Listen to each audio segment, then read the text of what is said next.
The above-pictured 1999 Finnair Airbus A340-311 was the first airplane to be captured by club plane rape during the first day at the turn of the new millennium. The sleek airplane, with its perfectly round fuselage and nicely sloping wingspan, remained upon a 6-foot-high slab of concrete for the remainder of the day, only to be approached by the members once again during the early morning hours of the preceding day.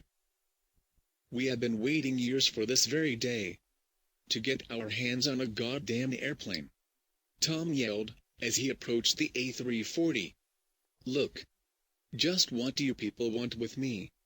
the concerned A340 remarked, as the four members slowly approached its sleek hide. The members had been waiting years for this very day, for they have spent much of the previous decade terraforming their compound to fit their sadistic desires regarding many an airplane. These four members share a common interest in the harsh humiliation and brutal torture of airplanes, holding a strong regard for those that dare to grace the wide and open skies with their fuselages so plump and their wings so sloping. "What we want is you, plain, pure, sleek airplane. That is what we want," Mark responded, as the A340 thrust forth a fairly harsh rev. "Look. I don't know what is going on here. But you don't have the right. You can't do this," the agitated A340 replied, revving hard. These members could never really pinpoint just what it is about airplanes that so aggravates them, but it definitely has something to do with the manner in which they are shaped. Though the four individuals could be aroused by the sight of nearly any fixed-wing aircraft, there tends to exist those that are more aggravating than others. Such was the case with the members' first captured airplane, a truly sleek Airbus A340. But we can do this. And we are gonna do this. We are not about to let such a sleek plane like you go that easily," Steve responded. "What are you talking about? Please. Why am I being kept here? I want to go back to the airport," the A340 remarked, starting to cry. There was no doubt that the members' very first capture was indeed a remarkably sleek airplane, for it featured an impressive fuselage that managed to retain its plumpness from its nose straight down through its tail. This impressive fuselage was further embellished with a bulging wingbox slammed right beneath the center of its underside, from which an elegant pair of rearward sweeping yet upward sloping wings extended. "You will go back to the airport. When we say you can go back to the airport, you are going to get what you deserve," Jack insisted. "And just what do you think I deserve? Huh? I never did anything to any of you. Not one damn thing," the unnerved A340 cried. Not only was this airplane remarkably sleek, but it was also incredibly young. Having been conceived inside the rather small European country of Finland just 2 months prior to its fateful capture, this aircraft immediately became a member of the Finnair family of jetliners. With just under 12 flights upon its 4 bulging engines to date, this aircraft had been captured from its very first flight within the United States. Not a damn thing? Is that so, Airbus? Well, for starters, look at you. How sleek you are. How plump. How irritating," Tom yelled. "And irritating you surely are. There is a fine line between sleekness and irritation. And, plain, you are beyond sleek," Steve added. It was not at all unusual for a long-distance airliner to travel the shorter distances without passengers on board, and this very plane just happened to be such a long-distance airliner. This long-range and wide-body jetliner had been scheduled to leave the Los Angeles vicinity without passengers on board, only to board its next crew of passengers within Chicago before embarking upon its flight back across the Atlantic Ocean. "It has more than what we could have ever asked for in an airplane. It is one of the sleekest planes I have ever seen," Jack remarked. "A plump fuselage. A pair of outstanding wings. A not-so-snoutish but pointed nose. And a bulging wingbox, no less," Mark added.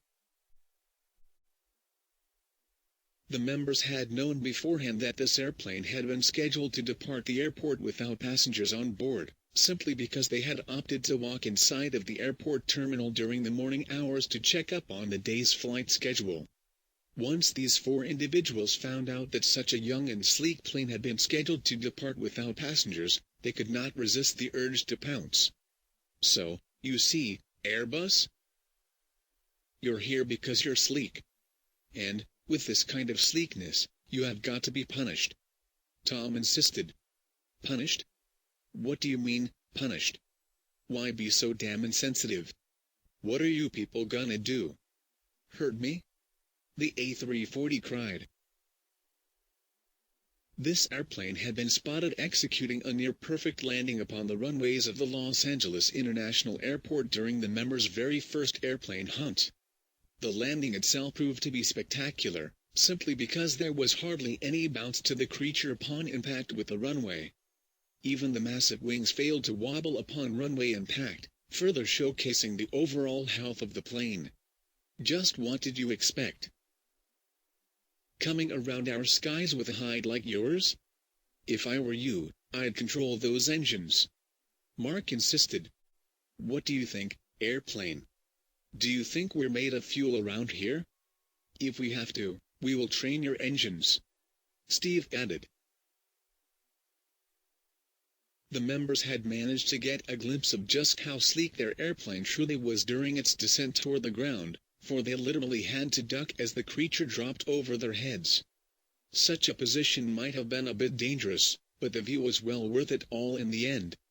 Once the members had seen such a sleek airplane land with such gracious finesse, there was simply going to be no stopping them. I doubt you will have to worry much about that. I doubt it will be revving so hard once we start on those sleek wings. Jack insisted. My wings? What are you talking about, my wings? Please. What are you gonna do to my wings? The A340 wailed, revving harder. There exists not a single aircraft that has the ability to maneuver in reverse, therefore such creatures often tend to rely on the presence of airport personnel to help aid in such maneuvering.